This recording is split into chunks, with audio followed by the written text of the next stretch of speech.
रामकृष्ण हरी. माऊलीने ज्ञानेश्वरी लिखाण करत असताना काही योग्याचे लक्षण सांगितले. बघा, वही वाचायला सोपी आहे पण तिचा अर्थ किती सखोल आहे. शीत येढावे, उष्ण पांघुरावे आणि वृष्टीचे असावे घरातू. गरमी व्हायली तर काय करावा? शीत येढावे, आपल्याला थंड घ्यावं लागतं. उष्ण पांघुरावे, थंडी लागायला लागली तर काय? उष्ण पांघुरावे, गरम पांघरून घ्यावे. आणि वृष्टीचे असावे घरातू. पाऊस पडायला तर पावसामध्ये अतिवृष्टी व्हायली तर घरात राहावं असा अर्थ आहे का? नाही, याच्या उलट अर्थ आहे. कसा? शीत येढावी, थंडी लागायली ना तर मग सगळीकडून बर्फ घ्यावं आणि बर्फातच बसावं.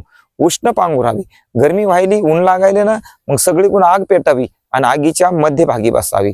आणि वृष्टीचे असावे घरातू, अतिशय जोराचा धोधो पाणी पडत आहे ना मग पाण्यातच बसावा. बघा, वाचायला किती सोपं वाटतं पण अर्थ अतिशय कठीण आहे. म्हणून ज्ञानेश्वरी कळण्याकरता ग्रंथ कृपा लागते किंवा संत कृपा लागते किंवा देवाची कृपा लागते. जय श्रीराम.